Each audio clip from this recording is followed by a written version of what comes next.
तो चलिए 10वीं गणित अध्याय 5 है समांतर श्रेणी, प्रश्नावली 5.3 का प्रश्न है। प्रश्न क्रमांक ये 14 है। इस प्रश्न का हल समझते हैं। 0 और 50 के बीच विषम संख्या और नंबर हमको देखना है, ज्ञात करना है। इनका क्या ज्ञात करना है? योग कितना हो जाएगा। ठीक है, तो चलिए एक काम करते हैं, पहले इसकी श्रेणी बनाते हैं। तो यहाँ लिखेंगे हल। ठीक है, तो 0 और 50 के बीच विषम संख्याएं, पहले ये लिख देंगे। ठीक है, अब वैसे 0 ना सम होता है ना विषम होता है। 0 कोई संख्या नहीं होती, ठीक है ना, सम विषम में नहीं आती, क्योंकि जो सम विषम का विभाजन है वो किसका है? नेचुरल नंबर का। नेचुरल नंबर 1 से चालू होता है, तो जब उसमें है ही नहीं 0 तो सम विषम हो ही नहीं सकता। ठीक है, तो इसकी सीरीज बनाते हैं।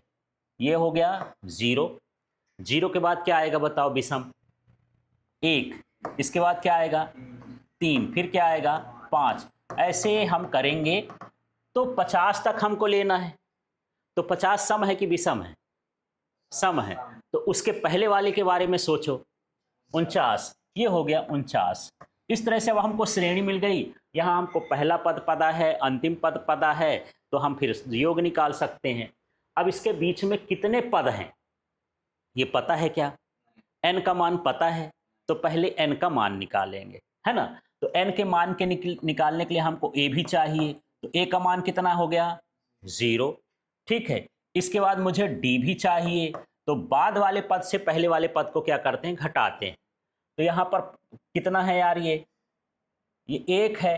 तो इस पद में 0 को शामिल नहीं करते हैं, क्योंकि 0 का योग तो नहीं होगा। इससे घटाएंगे तो हमको 1 ही मिलेगा। ये 0 मिलाकर के श्रेणी नहीं बनाता है।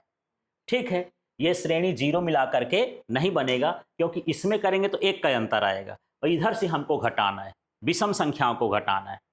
ठीक है, तो यहाँ तो 0 से अधिक देना चाहिए, पर ऐसे नहीं दिया है, तो हम यहाँ पर ये 0 का नहीं घटाएंगे, इसको हमको ध्यान देना है। ठीक, तो यहाँ पर क्या हो जाएगा? 3 - 1 बराबर कितना हो गया? 2।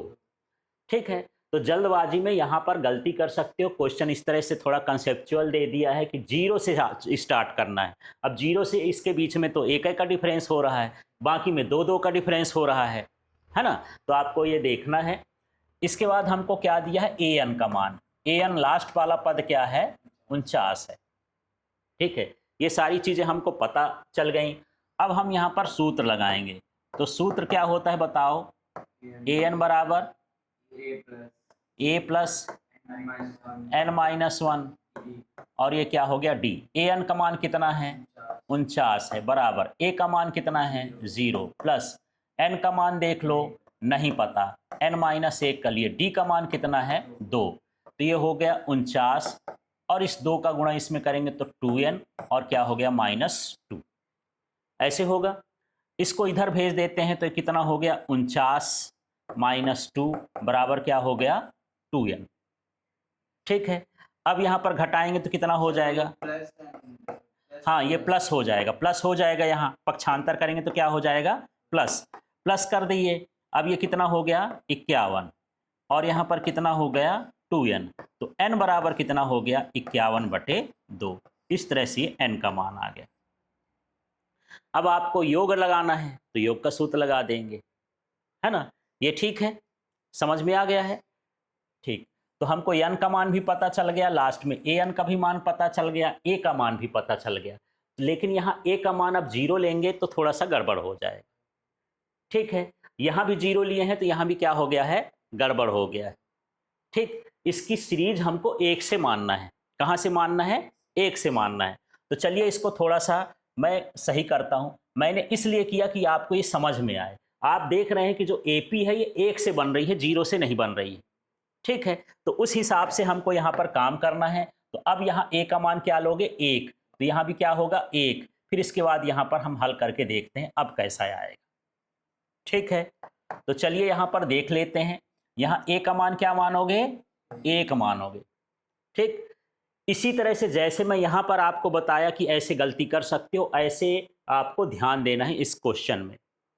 ठीक, तो यहाँ पर a का मान कितना हो गया, 1 हो गया, तो यहाँ पर हो जाएगा 1 का पक्षांतर कर दो सीधे, है ना, तो यहाँ पर पक्षांतर कर दूंगा तो 49 माइनस 1 हो गया बराबर, ये क्या हो जाएगा, 2 का गुणा करोगे तो 2n माइनस 2, इसको घटा दोगे तो कितना हो गया, 48 होगा, 49 में 1 जाएगा, और ये -2 को इधर ले आओगे तो क्या हो जाएगा, +2, ये हो गया 2n। तो दो काम एक साथ कर दिए, इसको घटाए तो 48 और इस -2 को इधर ले आए। ठीक है, तो ये हो जाएगा n बराबर में सीधे लिख दूं क्या, n बराबर, इसको जोड़ेंगे तो कितना हो जाएगा 50 और बटे में कितना हो गया 2, तो n बराबर कितना हो गया 25। अब देखिए यदि आप उस तरह से निकाल देते तो n के मान में फर्क आ जाता, तो टोटल में भी फर्क आ जाता। ठीक है, इसलिए यहां पर ध्यान देना है, आपको थोड़ा सा इस क्वेश्चन में घुमाया है। ठीक, तो पहला पद क्या मानोगे, पहले 1 मानेंगे, संख्या क्या दी है, 0 से 50 के बीच दी है। ठीक, और अभी मैं बताया कि जो विषम संख्याएं होती हैं वो 0 से स्टार्ट नहीं होती हैं, कहाँ से होती हैं, 1 से, और सबसे छोटी विषम संख्या क्या होती है, 1 होती है। ठीक है, तो इस श्रेणी में आपको इसको शामिल करना हो तो ठीक है, और नहीं तो इसको लिखना ही नहीं, तो आपको कंफ्यूजन नहीं हो जाएगा। ठीक है, तो अब समझ में आ गया, कहाँ से चालू करोगे, 1 से चालू करोगे। इसके बाद यहाँ पर हम देख लेते हैं हमको क्या निकालना है, जोड़। तो फिर से हम सूत्र लगाएंगे योग का, तो फिर क्या होता है सूत्र, ये होता है Sn बराबर n/2। अब यहाँ पर आपके पास दो सूत्र होते हैं, 2a प्लस n-1 d भी होता है, जिसमें a और n की d की जरूरत है, तो a भी मेरे पास है ना, d भी मेरे पास है ना, और n भी मेरे पास है कितना 25, वैसा भी लगा सकते हो, लेकिन हमको an और a भी पता है तो ये सरल रहेगा, इस सूत्र को लगा लेते हैं, ये हो जाएगा a प्लस an। अब बताओ कितना हो जाएगा, s n की जगह n का मान कितना आया है 25, तो ये कर दिया मैं 25 बराबर, यहाँ पर हो जाएगा 25/2। अब a का मान कितना है, a का मान कितना है 1, और प्लस an का मान कितना है 49, तो ये मैं लिख देता हूँ क्या 49, बस सरल हो जाएगा। अब ये S25 25/2, 49 और 1 जोड़ोगे इन दोनों को तो कितना हो जाएगा 50।